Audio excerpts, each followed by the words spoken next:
ये Instagram, Facebook या YouTube पे जो आप कंटेंट आपको देखने को मिल रहा है वो कौन कस्टमाइज कर रहा है?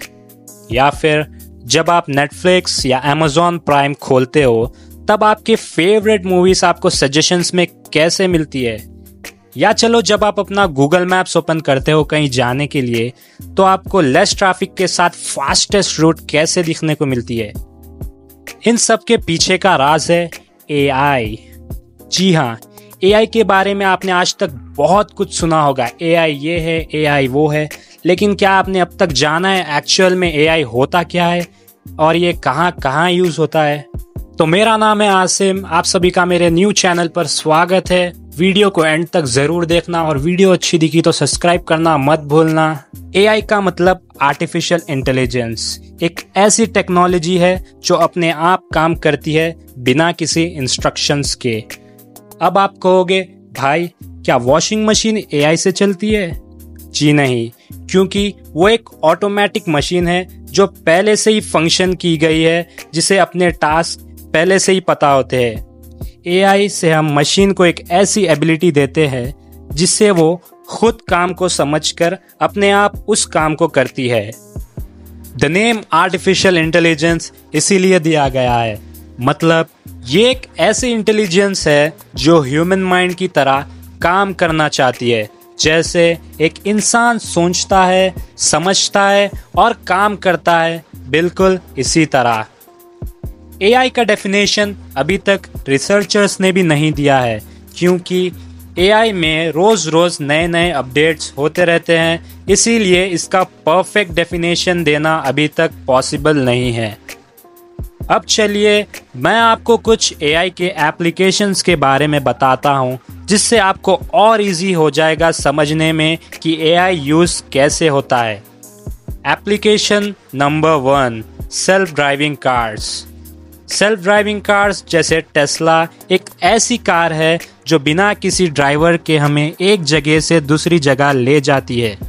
इसमें कंप्यूटर विजन से ऑब्स्टेकल्स यानी पेड़, पत्थर या इंसान को डिटेक्ट किया जाता है और कार अपने आप उसे समझकर हमें अपनी डेस्टिनेशन तक पहुंचाती है।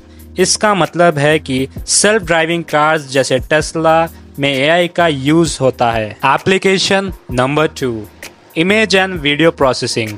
आपने एक ट्रेंड जो हाल ही में फेमस हुआ है उसके बारे में तो सुना ही होगा, जिसमें आप अपनी फोटो को एक कार्टून कैरेक्टर में कन्वर्ट करते हो, जिसे हम कह रहे थे गिबली आर्ट जैसा कुछ।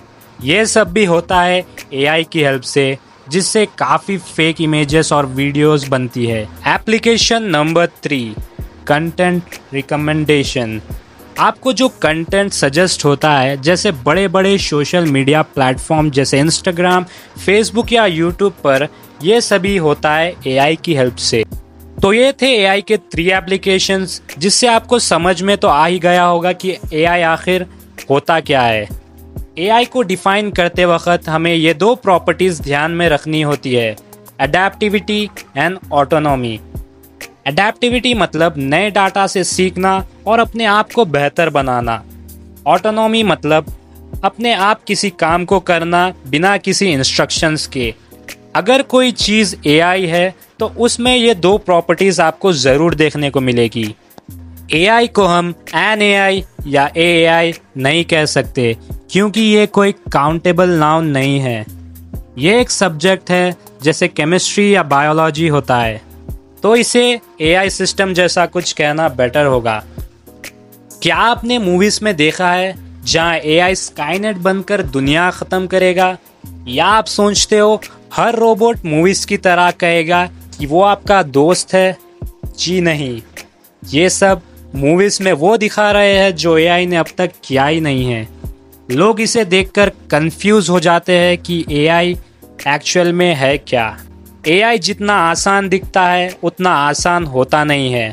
जैसे आपको एक पत्थर ज़मीन से उठाना होगा तो आप आसानी से उठा लोगे, लेकिन रोबोट के लिए वही पत्थर को उठाने के लिए पहले उसका साइज डिटेक्ट करना, उसका वेट डिटेक्ट करना, फिर कितना फोर्स लगेगा उसे डिटेक्ट करना, ये सब चीज़ें जाननी पड़ती है।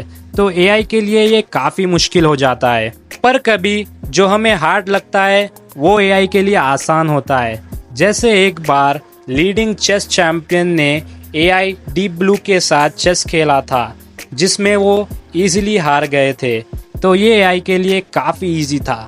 सो आज के लिए बस इतना ही। अगर आपको ये वीडियो अच्छी दिखी तो लाइक और सब्सक्राइब करते हुए जाना, क्योंकि इस वीडियो को बनाने में मुझे 4 दिन का टाइम लग चुका है। अगर आपको कुछ भी इससे सीखने को मिला तो सब्सक्राइब करना मत भूलना। अगर एआई के बारे में और कुछ टॉपिक्स चाहिए या फिर मशीन लर्निंग के बारे में टॉपिक्स चाहिए तो कमेंट में लिख देना, मैं आगे भी वीडियोज़ बनाऊँगा। And thanks for watching.